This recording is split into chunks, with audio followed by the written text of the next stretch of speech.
anytime there's a setback, a letdown, lack of motivation, disengagement, like anytime you have those things that kind of drop your resolve or your discipline as you're moving towards something, you should immediately go down and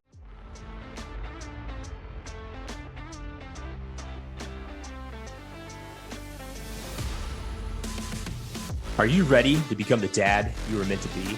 Good, because this is the Epic Dad Legacy Podcast, where imperfect actions are better than perfect ideas, promises kept are more important than promises made, and nothing happens unless you make it happen.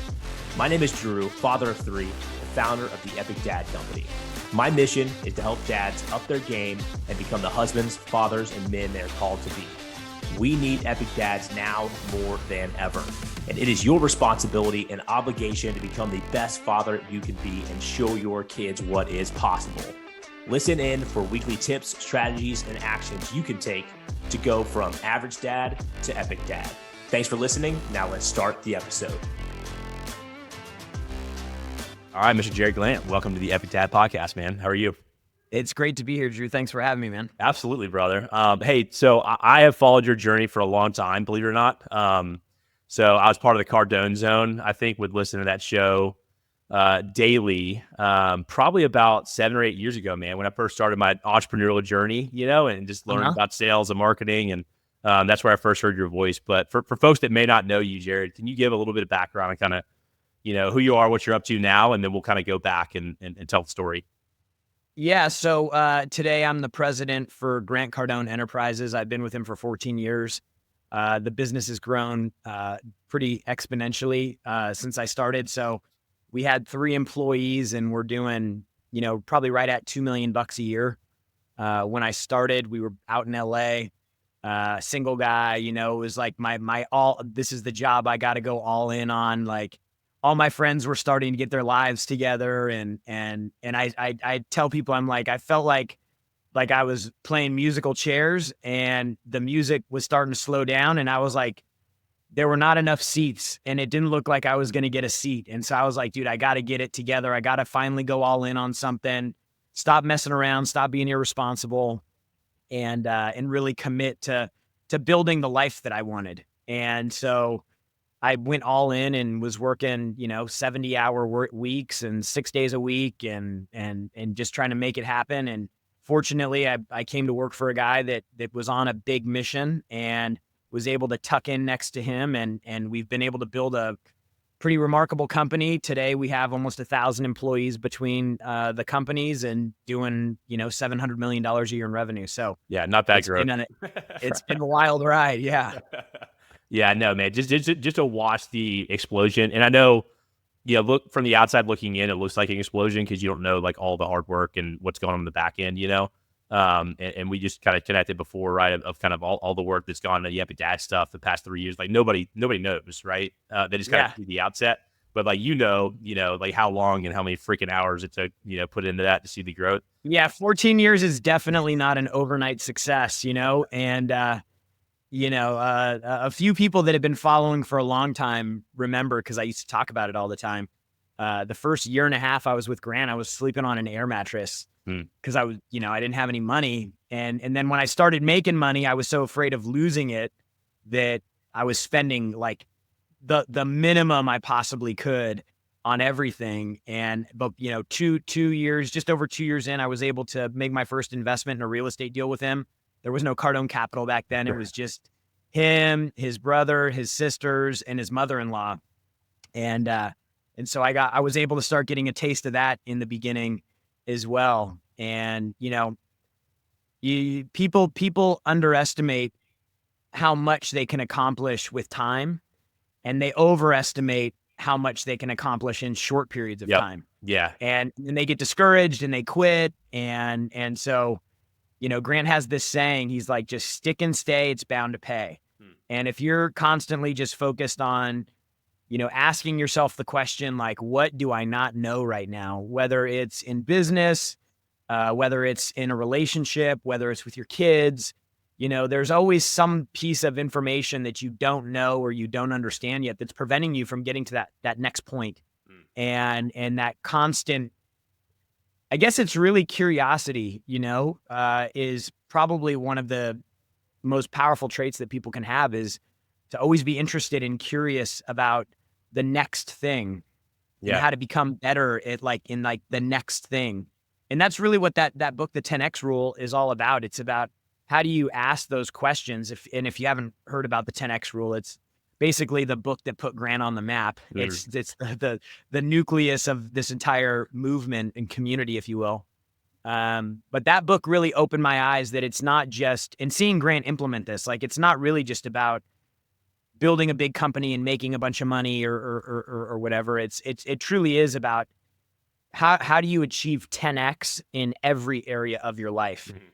Because if you're 10x with your business, and you're a 2x at home as a father or a husband, then you have not actually achieved success. And Mm. that's why I think so many Yeah. people end up unhappy when they start making money, is because they've created a lot of imbalance in their life.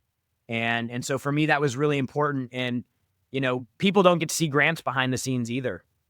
Like they see the social media thing. Like I've gotten to see Grant, how he operates with his wife, how he operates with his girls. We really completely changed our entire model once he had his first child, because he wanted to be home and he didn't want to be traveling 200 days a year. And so from that perspective, he was a really good role model on like how to be an engaged and present father, and so I've always learned a lot from that Yeah. viewpoint. Yeah, man. So I've been following your journey for a long time, man. And the 10X book for me, I mean, I don't even know when I read it. It had been 6, 7 years ago.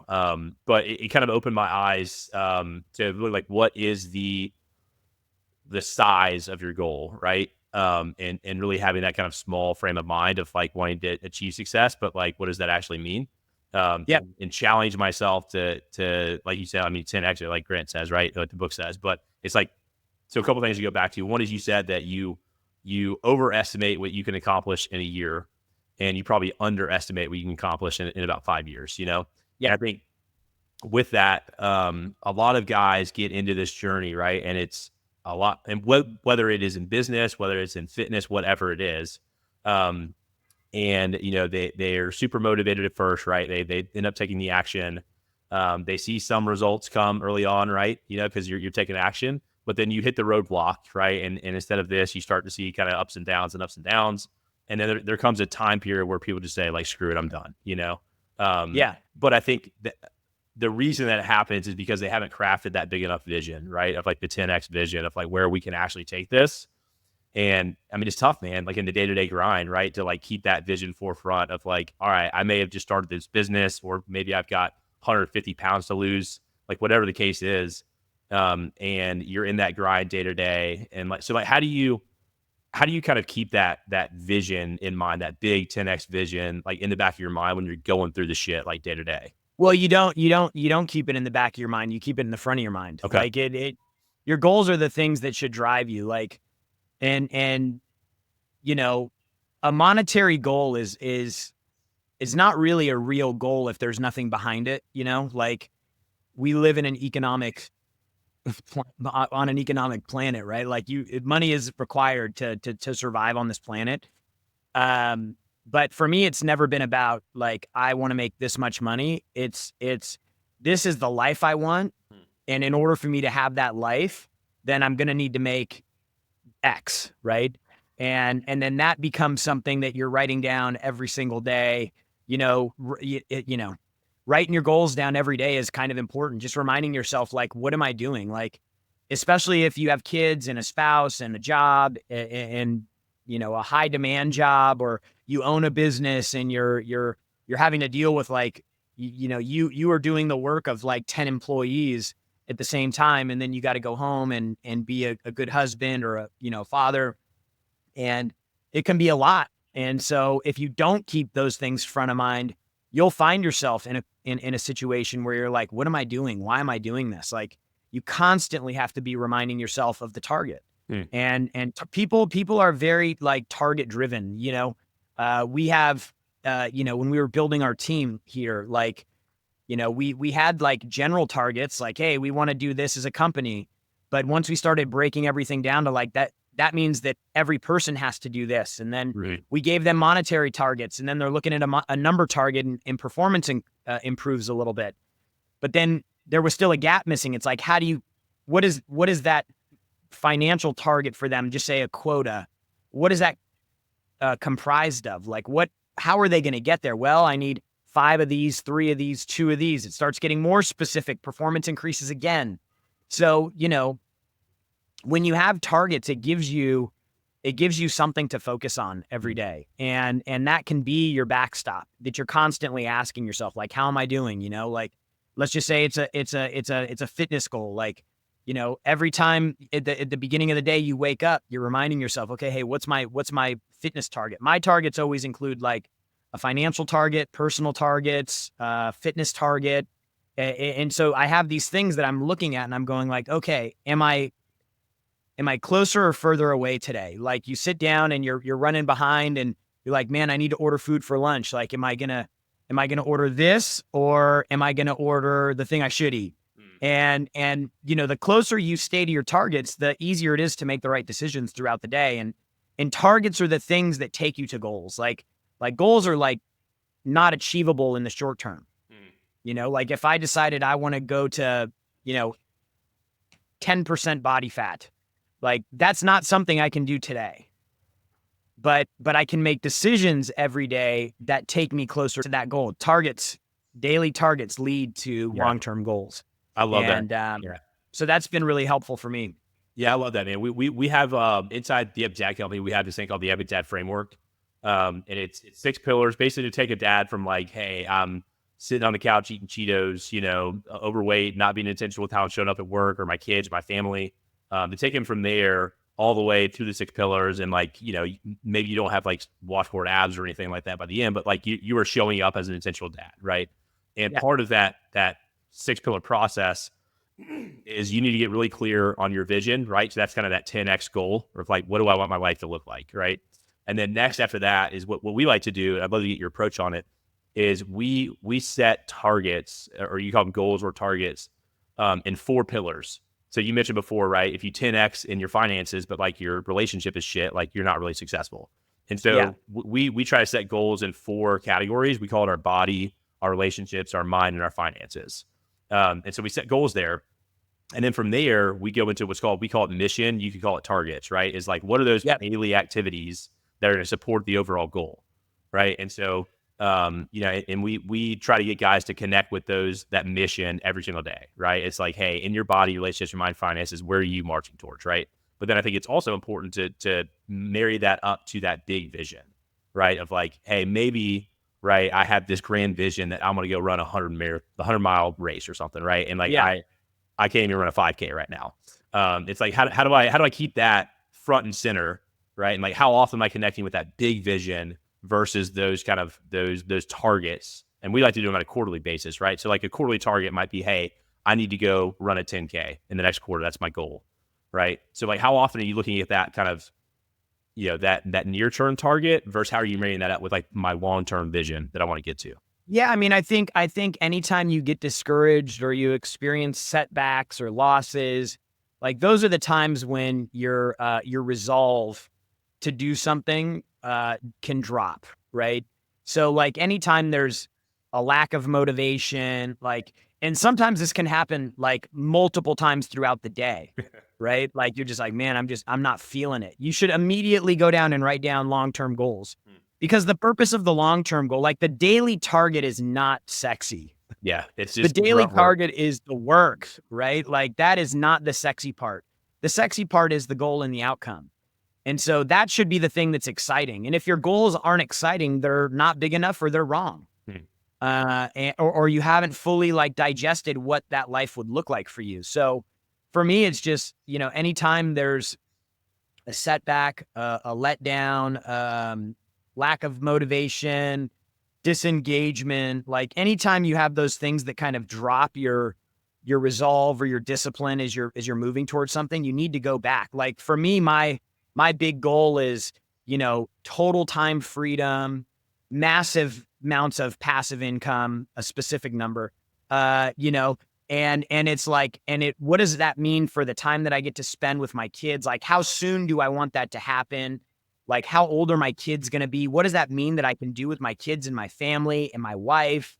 Like that starts getting me excited. Like, where are we going to go on trips? Like, let's go live in Europe for 6 months and just travel around and go to 20 countries there. And then where are we going to go? And then where are we going to stay? And like, those are the things that, what am I going to look like, walking on the beach with those the short shorts, what are they, the VMO, my buddy Mac, he's a big fitness guy and we started working out together. And I'm like, you got to have the good tan with the Euro cut shorts with the big legs and you're jacked, and you got your girl on your arm and your kids are running around. Like, that's the kind of stuff you can see me like light up when I'm talking about it because it's exciting. Mm-hmm. And that's what your life should be comprised of. And then that changes, right? Like a buddy of mine, Alvaro, was over at my house last night. He's getting ready to go do, what do they call it? The World Marathon or the World Race or something like that. It's 7 marathons in 7 days on 7 continents. Sounds like my nightmare right there. He's a beast. Like I always joke with him. I'm like, dude, you're like an undercover, like secret agent or something like that. Like this guy does the most wild stuff, but like, that's not a goal for me right now. But then maybe you get to a point where you're in peak shape and this and that. And, then you're like, hey man, I want to go do this. I want to go run marathons or Ironmans or whatever. So the goals constantly evolved. And that's what gives you a fulfilled life, because people without goals, like you can just tell they don't show up for anything every day. Mm-hmm. And it's so important to do that. Like, even if you're not hitting your targets or you're not hitting your goal, like it gives you that hope for something bigger than where you're at right now. Like where you're going to go is so much more exciting than where you're at now. And for most people, like they can envision themselves in a life that looks very different from the life that they're in and would make things easier and more fun and more purposeful and more fulfilling and all of these things. And so you kind of have to play that game because it makes life way more interesting. Yeah. Yeah. I've got to do some cool things that I never, like when I was sleeping on the air mattress, I was not thinking about flying in private jets to Dubai and taking my family on yacht trips in Spain and Italy. And like, I was never thinking about that as a primary goal and target, because in my current situation, I was just like, dude, get rid of the air mattress. Like no girl wants to come over to an air mattress. Right. So like those are the things that as you grow and evolve, like your goals should change, and because you're capable and your potential's greater. Like you're capable of more. Like if you grow as a person, your goals should change. Like I remember my first goal I was writing down, I want to make $200,000 a year. And then as I started developing and then I'm like, I hit the target. I'm like, oh man, like I'm there, like new goal. Cause if you don't have your next goal, then there's no game. And then, you start getting distracted and disengaged and finding reasons why life sucks and it's terrible. And, it's not fun. So 2 things came to mind when you were talking about that. One, and I'll do this one first, and then I'll kind of go back into the next one. But so one is like, what is the balance for you? Because I feel like I'm driven very, very similar to you, right? Like I constantly have a goal I'm working towards. One thing that I found myself that happens, and I find that happens with a lot of kind of A-type personalities, guys that want to go after it, is, hey, I reached the goal, right? I'm happy for about 5 seconds, right? Yeah. And then I start searching. I'm like, well, I feel like shit again. Like I need to go do something else and like go after another goal. It's so, lack of mission, dude. And that's what happens with soldiers when they come back. Like we're doing a ton of stuff with the military, and like these guys are very mission driven, and then they come back and they don't have a mission, and it's like, Yeah, dude, we should connect offline about that. So I don't know if you know my whole story, but that was honestly the reason I started the company, man. So I was active duty 2010 to 14, combat tour, Afghanistan. And that was it, man, for me. Like I had zero mission, zero purpose. And when I had my first kid, that changed. right? Like Yeah. immediately it changed. I was like, okay, I know what I'm putting on this planet to do now, you know? Hmm. So I say all the time, like my kids like literally saved my life. You know, so Yeah. like, I know what the mission is now, but we go back to that, right? Like I think what is the balance between I need to always be seeking for more versus, hey, I need to, you know, have gratitude, be fulfilled in what I'm currently doing. Like what's that balance there, you know? Because I feel like if we're Yeah. I mean, constantly look, striving, like, I don't know. yeah, like you should always be grateful, but never be satisfied. Mhm. Um, I wish that I could say that I was like, I gave myself an A+ in the being present piece, because it's an interesting trade-off, right? Mm. So if you're constantly looking into the future for the next level of growth, then it can be challenging to be grateful for what you have. So it's like you do have to be very conscious of that, because like I'll get into modes where I'm super into work. And fortunately, I've got my wife is a complete gift from God. And she's very grounded and present and in the moment. And, like we could have a whole conversation on partners and wives and all that stuff. But like, she'll just say, "Hey, we need a date night," or which we have on the schedule every week. Mhm. Or, "Hey, you should do something with the kids this weekend," or whatever. Like, and it's not that I'm trying to disregard that, but I just get into like go mode so hard that Mhm. I'm like focusing on this one thing, and it's just like somebody has to just tap me on the shoulder and get me up and go, "Hey, remember, there's other things that are important to you." And I'm like, "Oh yeah, that's right." And then I can immediately course correct, right? Mhm. But it can be a challenge, um, when you're ambitious to be like in the moment all the time, because you're trying to think about the next step Mhm. forward and not be where you're at. And so like there's little things that we set up, like if I'm on calls when I come home from work, like I finish them before I come inside. And then the first hour that I'm home from work, I don't even touch my phone. And so it gives me that opportunity to connect, having the date nights on the calendar. Like my wife and I, we plan our whole year out at the beginning of the year, like in the sense that I know what my event schedule is going to look like. Mhm. We run a lot of events Yeah. in our company. So I have a pretty good idea of when those events are. We go through the calendar. A couple years back, maybe 3 years ago, we said every quarter I was like, I want to take a vacation with the family, because I remember like those vacations and those trips and those things that you did are things that I remember when I was as an adult. I remember those things from when I was a kid, more so than toys and all that stuff that you think kids Mhm. actually Yeah, no, like. yeah, it's There's time. probably a handful of toys that they can think of at any given point in time that they have in the playroom, but they always remember the trips that we go Mhm. on. So like it was plan the trips, plan the calendar out, let her know when I have travel and things like that. And then also we just did a trip to Vegas, my wife and I, and it was the first time since we've been together that I had a Vegas trip with her with no work, conventions. We didn't have kids. Like we were just like, let's go on a trip. We did it for my birthday. And we were like, man, we got to get this on the calendar, because Yeah. us having time away outside of just the date nights, like it's an awesome chance to just reconnect and like, we slept. I hate to admit this because, I don't know how 10x it is. Maybe I was 10xing my relationship at the time. But we laid in bed till 1 o'clock in the afternoon. We had breakfast in bed and we laid in bed till 1 o'clock in the afternoon watching Netflix. Like we haven't done that Yeah.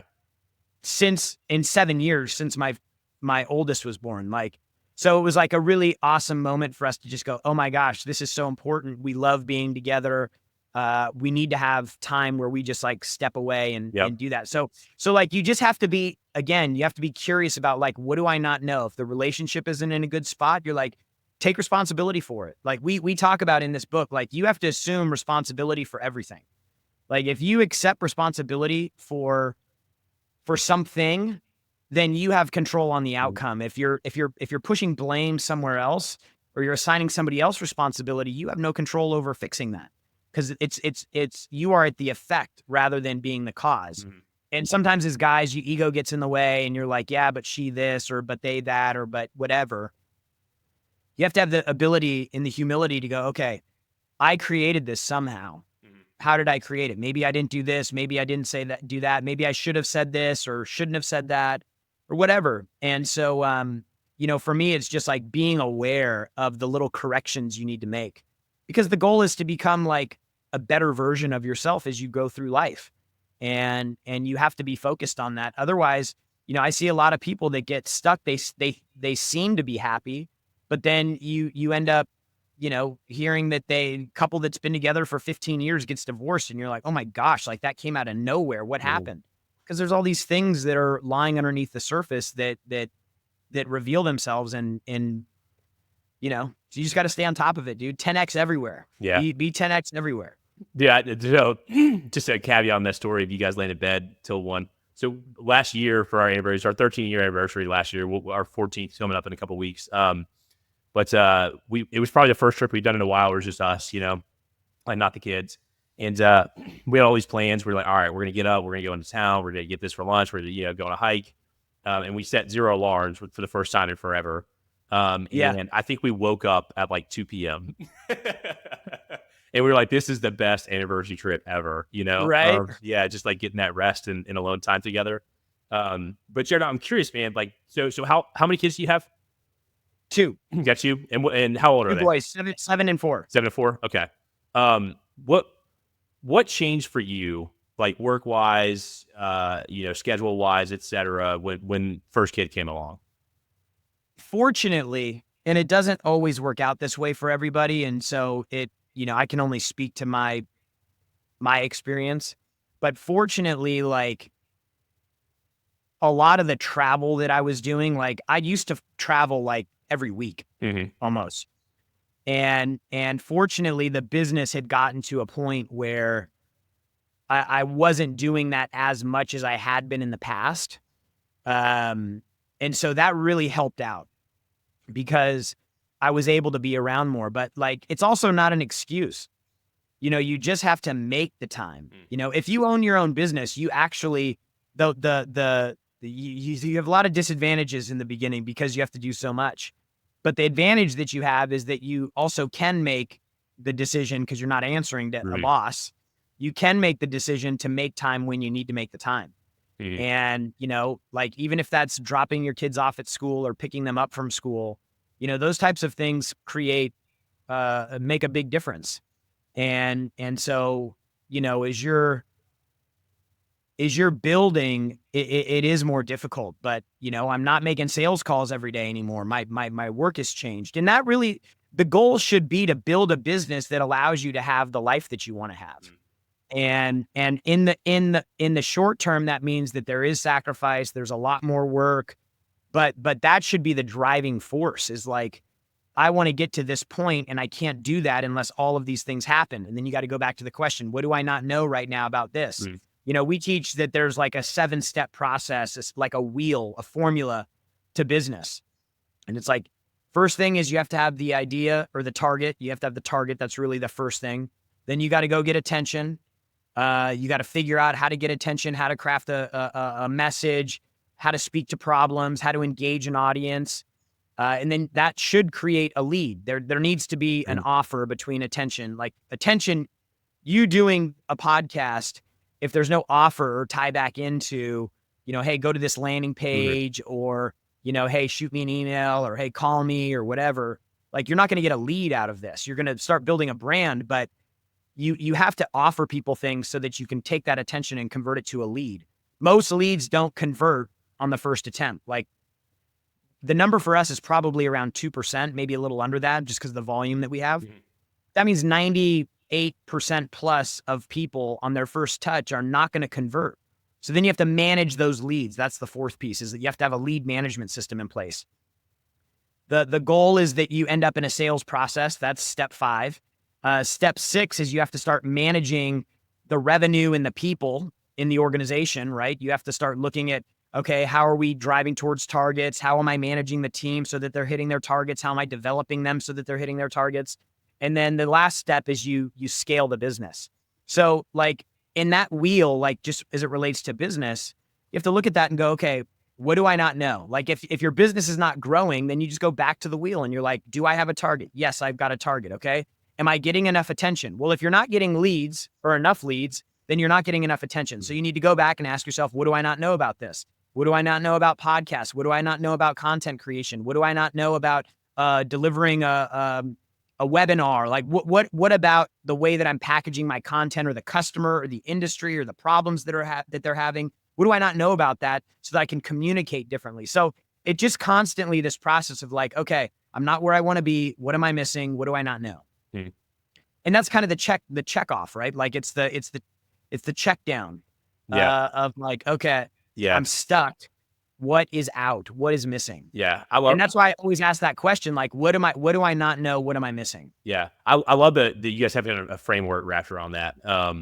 The way that I kind of am thinking about business, and I'm kind of actively in the process, right? And if I were to say, hey, where do I sit in that like 7-step cycle? It's like, hey, yeah, we've got an offer, all that stuff, right? We've got leads, but we need to put in a lead management system, and then we're actively kind of training up, right? And so thinking about, hey, what systems, what processes, what coaching do we put in place to get to that scale part? But that's kind of just internal discussion. But the way that I think about business too is like we just have to solve the current constraint. Like you're always looking forward, right? But it's like, okay, right now, what's keeping us from being where we need to be? Like, what is the biggest thing? It's like, let's solve that, and then things will run smoothly for probably about a month, right? And then all right, next constraint, let's solve that one. So it's just continually solving the problem. And so to your point, there's always a problem. No, like continue learning more. Our business is doing, this one business will do 155 million in revenue this year. Every single day there's a new problem. Yeah.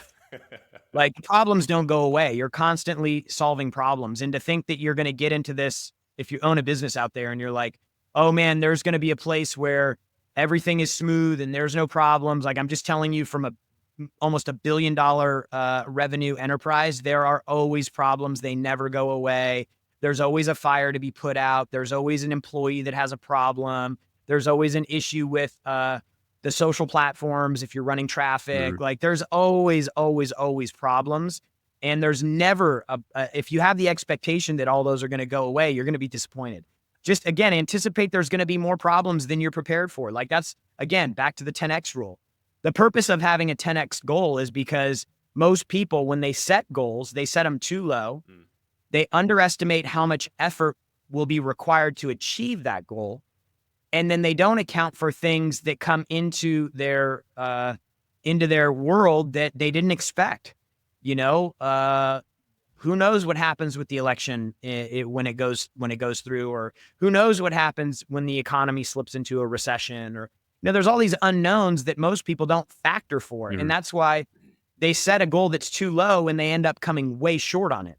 Like if you're going to come up short on a big goal, because at least you were thinking the right way. You were stepping up to the bat going, I'm going to hit a home run rather than I'm going to try not to strike out. You know? Yeah. Hey guys, quick interruption to the show. If you are anything like me, you're busy.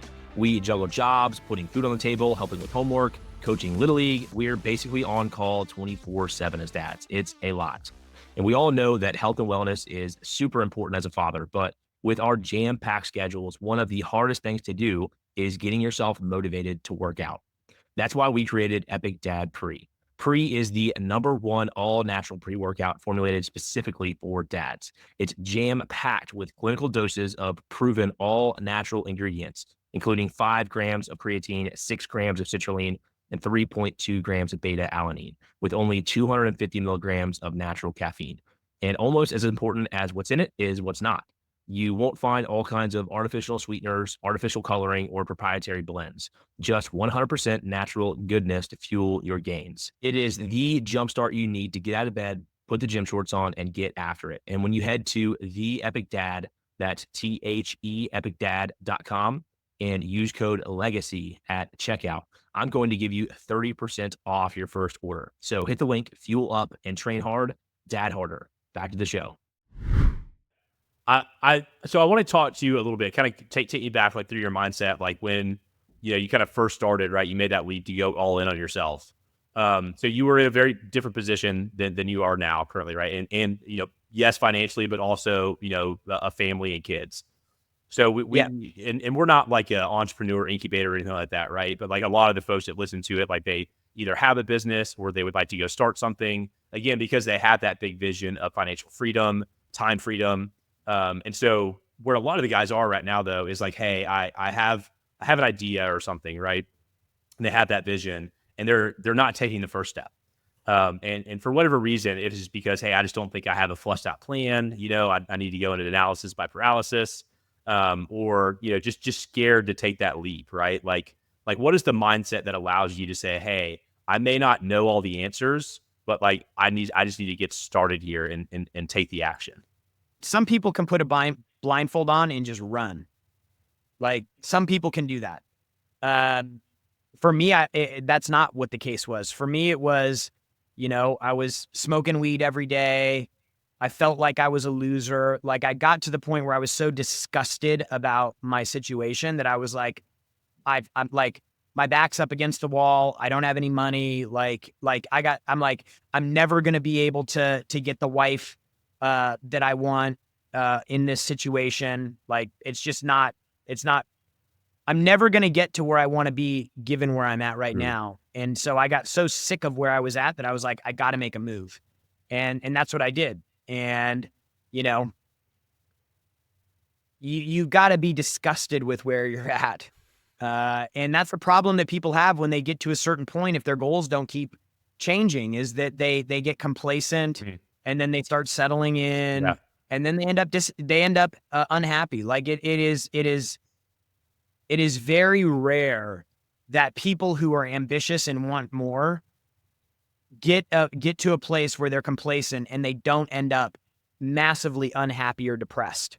Like especially if you do have the potential, because it's going to make you sick that you're like, I know I'm capable of more and I'm not doing it. But then in some cases, you just need mentors around you, like you need somebody who's going to push you into it. Like sometimes leaping on your own can be a scary thing. And that's why we talk about the importance of mentors and having people around you that are thinking big and want to do big things, and because it gives you more confidence. And so you need to find those people.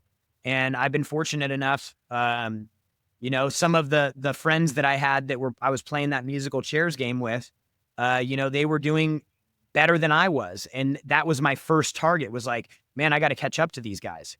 And then once I made the jump and I came to work for Grant, then I had another person who I had that was setting a big target. Now, fortunately, Grant kept setting bigger targets for himself. So I'm like, I got all I need right here. And then, Brandon Dawson, who's our partner at Cardone Ventures, we partnered with him. And then I see another guy who, he built he sold his business for $155 million. And then he partnered with us. And 4 years later, that business is going to do, $300 million in revenue, $280 million in revenue. So it's like I have all these people around me that I'm seeing, but you don't actually have to be working with those people to have access to those people. Like you can follow guys like Grant or Brandon or people that have been really successful.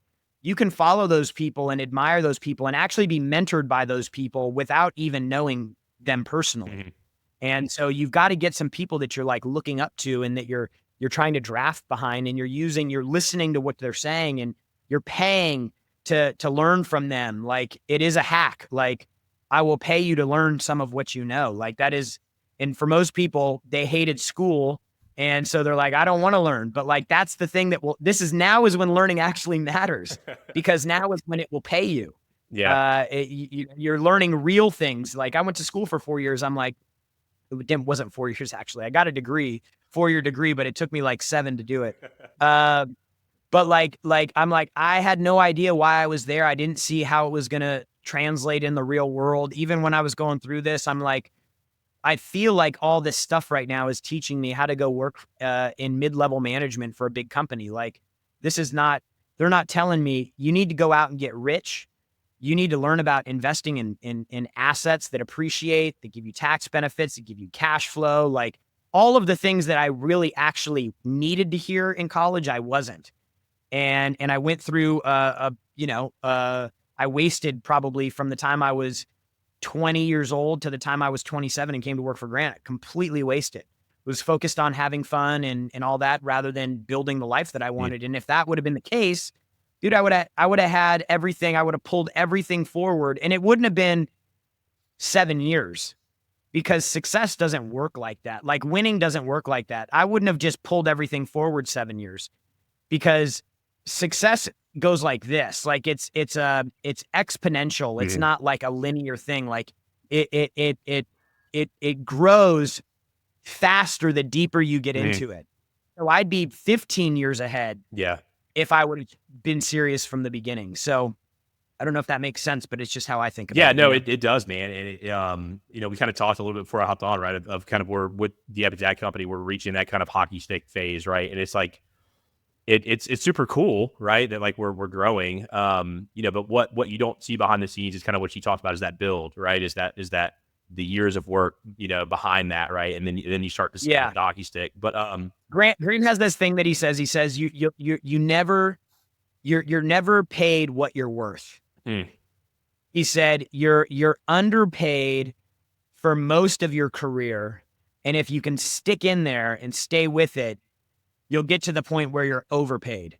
But you're never paid what you're worth. And so in the beginning, like I'm a multi-million-dollar producer, income generator. Like I should be making millions of dollars a year, and I was making $250,000 a year. My third year in. It hadn't caught up yet. Yeah. And so now it's starting to catch up. And now I'm like, okay, but now it's not, 2 or 3 million. Now it's 10 million.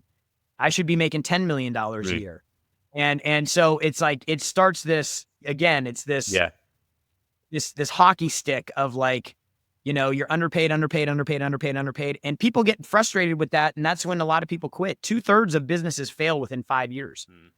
And I believe that it's there's a lot of reasons that people say it happens, but I believe ultimately people just get disengaged because they don't have the discipline or the fortitude to like stick through that part to get to the other side of it. They give up too quick. Yeah. Cause shit sucks, man. A lot of the time. That's for sure. Yeah. Yeah. But, I want to touch on one thing you said, and then I want to kind of, get your perspective on, being a dad. But one thing you said is, for those high performers, high achievers that want to go after goals, is when they get to a spot and let's say they do become comfortable, like you said, they're going to be depressed. They're going to feel anxious. They're going to feel like something's wrong. And, I would say, hey, that is, the universe or God or whatever you want to call it. Like that feeling you have is him tapping you on the shoulder and being like, what are you doing, man? Like you're meant for way more than this, Yeah. 100%. Yeah.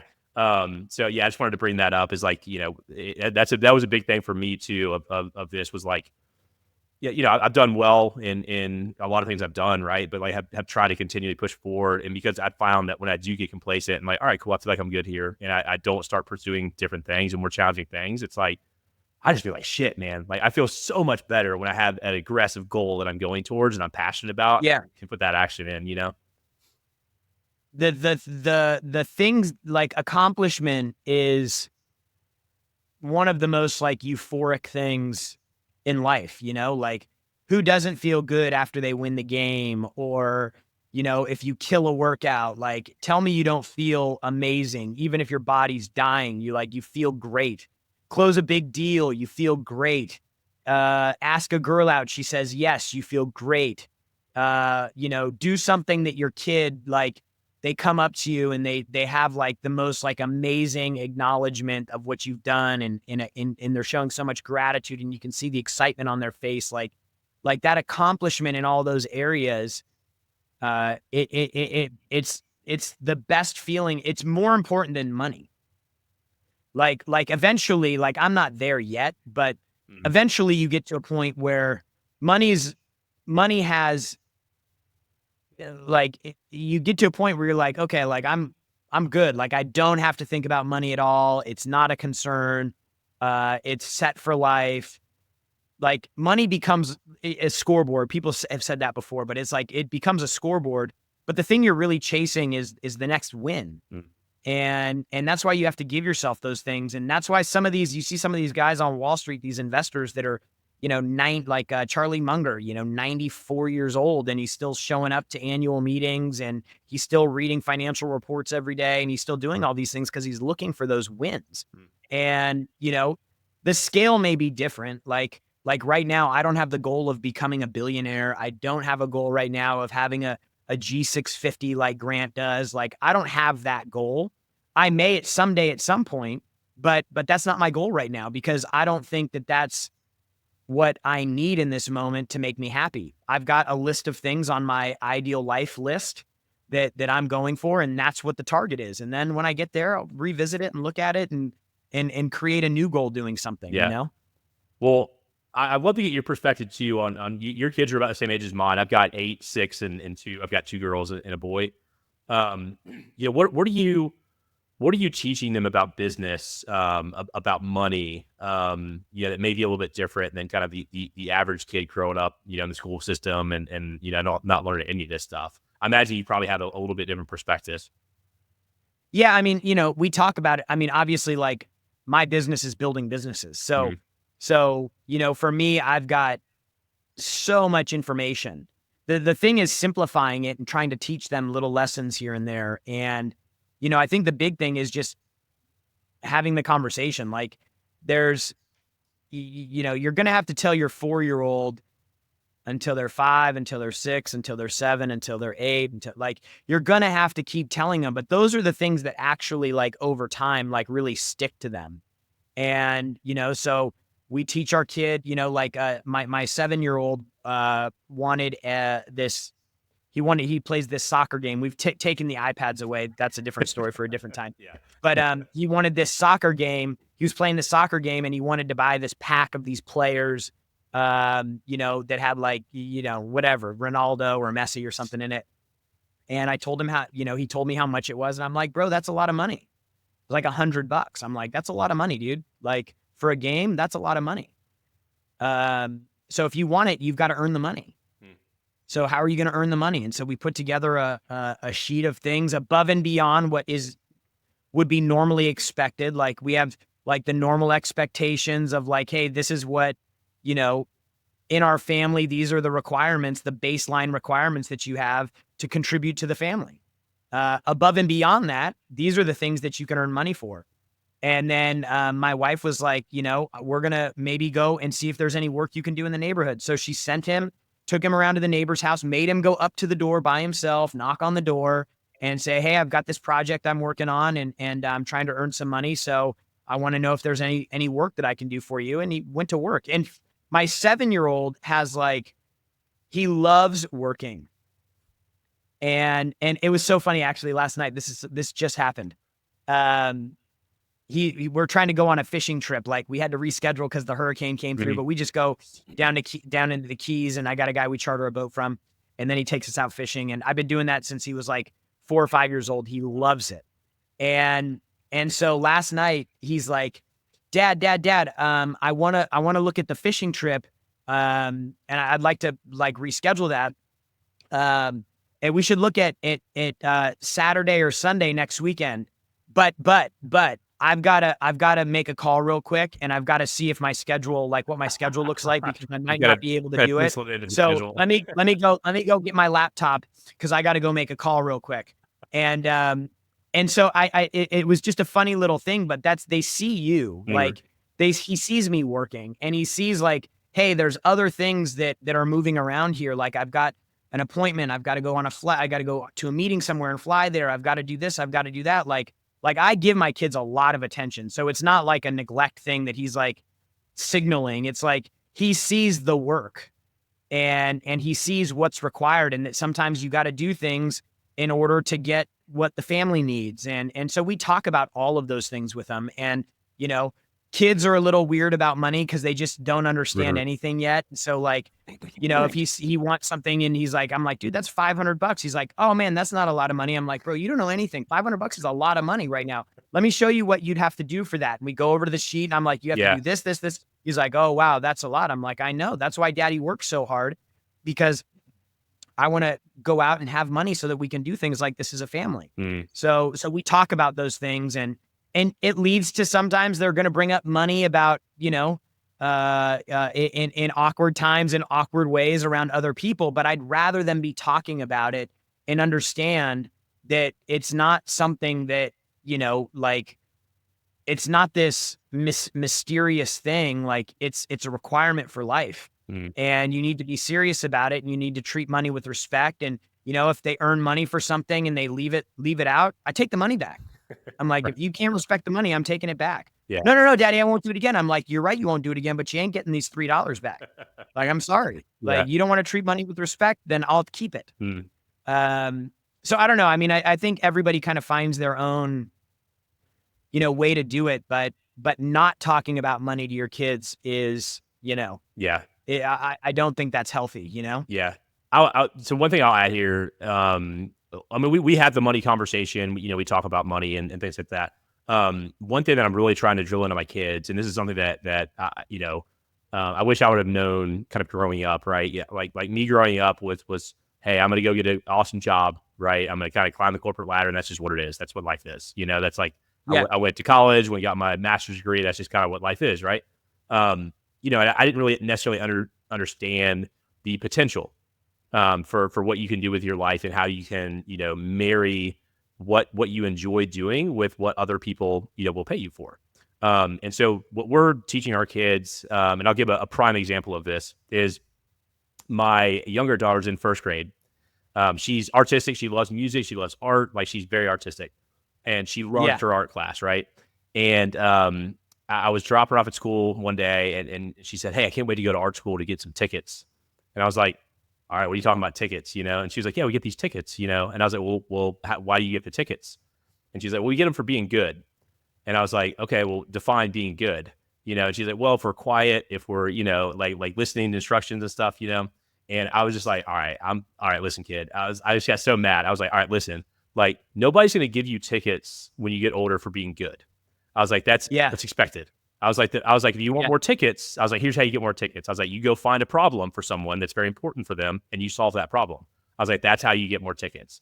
And it's just like, we're just like, unless the parent and the family is teaching them that, like, they're not going to get that anywhere else, And so it's like, it's on us, like, as the fathers, leaders of the home, to have that conversation about money, to have that conversation about business, about opportunities, potential, because, like, they're not going to get it anywhere else, Yeah. Yeah. And I think, if I do everything right, the money situation for the kids, I would have the option to be like, hey, it's not an issue. Mm. I will never do that. Like, I know what it took, what it did for me personally to have to go out and grind. And I believe the fact that I am in the role that I am, and I've had the experience that I have, like, I can teach them, if they want to go into business, like, I can teach them how to be successful in business. And that's my hope, right? That if my youngest one decides he wants to become an artist, I'm not going to be very much help, other than being like, dude, you got to find a way to monetize this. Like, you got to go out, you got to promote it. It's got to be a business. Like, it's a service you provide. It's not a love that you have. Like you got to go out and find a way to make money with this. But, I read this story about 50 Cent, and his 27-year-old kid gets paid $10,800 a month of child support or something like that. And he's 27 years old, and his dad won't give him any more money. And he's like, dude, if you want, I'll help you build a business. Like, you could make $1 million a month in a business. I'll help you do that, but you got to get a job. You got to work. You got to do this. Otherwise, you're not getting any more money. And so I think that, you can create an environment for your kids by doing too much for them, and they lose that thing. And it's that whole cycle that everybody's been talking about recently, like, hard times make strong men, blah, blah, blah, that whole thing. But it's true. And it's like, okay, well, what are you going to do to break that cycle? And with love, and make your kids work for stuff, and make them understand the value of work. And, I've done a lot of different jobs, and I learned something from all of them. But the most important thing is that you find a way to give them the skill set they need to go out. Like we took our kids out of school and put them in like a tutoring homeschool program, where we have a little, like there's 4 kids in the class. The other 2 kids are our friend, one of our good friends, their kids. And they're like very much like-minded in values with us. And it's like, we want you to go learn these things, but like, dude, the fact that you can't write good right now, like, I'm not worried about that. And I tell my kids all the time, I'm like, the most important thing that you need to understand is like basic math, multiplication, division, and how to talk to people. Like, if you can get those things, you're going to be very successful. Yeah. Like, and so we my oldest, like, he sees my wife doing her thing, and he sees me up on stages, and I brought him up on stages before in front of a couple thousand people. And so he gets to see that. And like, man, if you could just teach your kids some of these things, like they're going to have what they need to be successful. I didn't see any of that stuff. Like, and then how old are you? 39. 39. So like, we were in that generation where like we were kind of in a tech transition. So like growing up, we didn't have the internet, and, there was no social media. Like maybe the internet, like AOL was just maybe like starting to do something. And, but we were like growing up in a time where we didn't have all that. And then the generation after us, like the guys that are like 5, 6, 7 years younger than us, they grew up in a generation where they had all of that. And so we were kind of in this transitionary period between technology where we didn't have access to people who could mentor us on Instagram. Like my kids are going to grow up with so much more information and access to information. That's why the whole college thing is being challenged the way that it is, because now there's so much information that you can become very successful without a college degree if you can consume information. So it's like be able to like understand information, be able to speak and communicate with people. And then you got to learn some math. If you're going to make money, you need to understand some math. Yeah. But not like not all this crazy math they try to teach you. In no, I need either. to multiply. Okay, my product's $100. How much do I need to sell to get to $1 million? Exactly. Yeah. No, don't even get me started on the education. All that stuff. Yeah. That's a whole 3-hour podcast we could do just in of itself, right? Yeah, there. no kidding. But well, Jarrod, man, I want to thank you for coming on, man. Like I said, I've followed your journey for a long time. Where can folks go to find more about you, kind of more about and Grant and everything you guys have going on? Yeah, I mean, what we do, the best way, I think, if you're, from a business perspective, if you're interested in learning more about how you can grow your business, how you can do it quicker, if you want to learn from people that have done billions of dollars in sales and revenue, you should come to one of our business boot camps. We do them in Miami and we do them in Arizona. If you go to grantcardone.com/summit, you can grab tickets. They're, $500, but it's a 3-day event packed with other business owners. So the networking's great. The content is insane. So I definitely recommend getting connected to some of that for multiple reasons, not just the content, but the community. Like the people in our rooms, like they are interested in doing better. And so it's a great opportunity if you don't have people like that around you to get connected with those types of people and start building some community. And then, if you want to follow me, just at Jarrod Glandt everywhere. I'm sure you'll have it somewhere where people can spell it the right way. But, they can find me anywhere there. Yeah, no, man, we'll link up all the stuff in the show notes. So guys, go check out Jarrod. Go check out some of those events. I was actually at an event in Arizona. What was I? I was at Bedros' event last month, and you guys had a booth there. I know you guys are doing some awesome stuff with that, man. So you could definitely go check it out. And what I'll say to close out too, Jarrod, is, and I say this every time, is, guys listening, dads listening, if you got value from the episode, do 2 things for me. One is go down, drop a review, right? Drop a star rating, whatever. It just helps us get more exposure. But then more importantly than that is, if you got value from this episode with Jarrod, which I know you did, so this is required, is I want you to share this with a dad in your network, right? Because us dads go through a lot, and we live on an island most of the time, and we don't like to talk about shit. And so, like, you never know what another dad is going through. And just this simple act of you being like, hey, man, I listened to this episode, think you might get some value from it. Like, that could be what they need to, like Jarrod talked about, to start setting those higher goals, to start setting that vision, so when that God is knocking on the shoulder saying, I want you to do more, like, they have a resource now. They're going to take action and not only level up in business, but in how they're showing up as a father and a husband too. So that's the other thing required. Share this show if you got value. Awesome, dude. Well, I appreciate you having me on, man. It was a great time spending some time with you, getting to know a little bit more about you, and talking to your community. Absolutely, brother. Well, Jarrod, I appreciate it, man. And guys, we will see you on the next episode.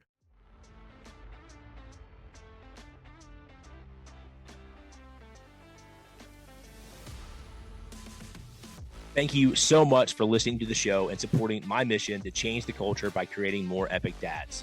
If this message resonates with you and you're ready to become the husband, father, and man you're called to be, here's 2 quick things you can do to get started.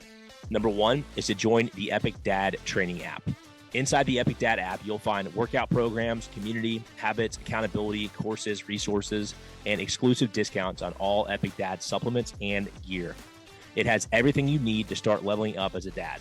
Just hit the link in the show description and get your first 7 days free.